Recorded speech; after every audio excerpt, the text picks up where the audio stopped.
Pernah kebayang nggak sih, gimana rasanya jadi Warren Buffett waktu pertama kali nyemplung ke dunia investasi? Bukan waktu dia udah jadi miliarder, tapi saat dia masih bocah.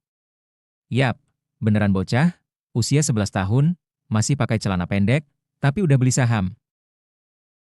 Buffett kecil waktu itu bareng kakaknya, Doris.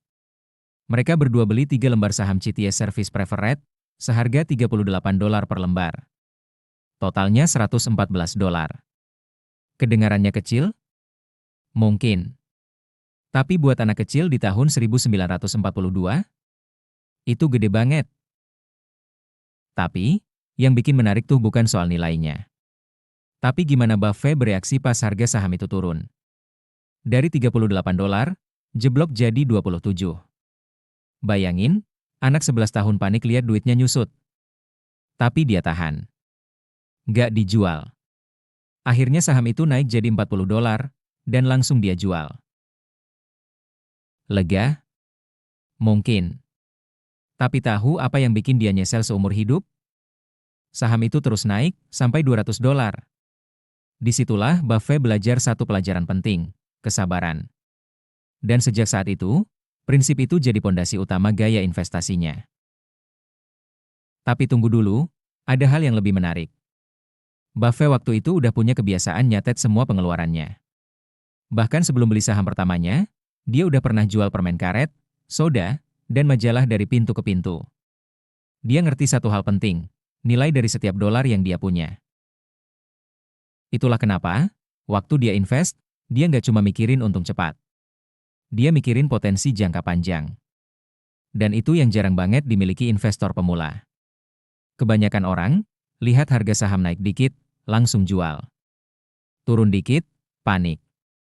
Buffett, dia belajar dari kecil kalau harga itu fluktuatif, tapi nilai sejati butuh waktu buat muncul. Yang bikin makin gila, investasi pertamanya bukan cuma soal uang. Itu tentang karakter. Anak 11 tahun yang udah punya mental investor jangka panjang. Dan tahu nggak? Dari pelajaran kecil itu, Buffett membangun filosofi yang kelak bikin dia jadi salah satu orang terkaya di dunia. Gue tahu, banyak dari kita mikir, dia kan udah jenius dari kecil. Tapi coba lihat lebih dekat. Dia belajar dari kesalahan. Dia nyesel karena terlalu cepat jual. Dan dia nggak ulangin itu lagi. Artinya, kita pun bisa. Gak harus jadi anak jenius, cukup mau belajar, tahan emosi, dan sabar lihat hasil dalam jangka panjang. So, kalau lo baru mulai investasi, atau pernah ngerasa salah langkah, tenang. Bahkan Warren Buffett aja pernah salah ambil keputusan. Bedanya, dia belajar dan lanjut. Bukan berhenti. Jadi, daripada terus nunggu momen yang pas untuk mulai, kenapa nggak mulai aja sekarang, dengan yang lo punya?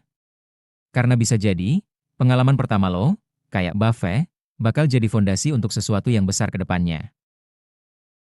Like dan subscribe kalau kamu pengen dapat insight investasi yang bikin mikir. Dan tulis di kolom komentar kalau kamu punya pengalaman pertama investasi yang nggak terlupakan.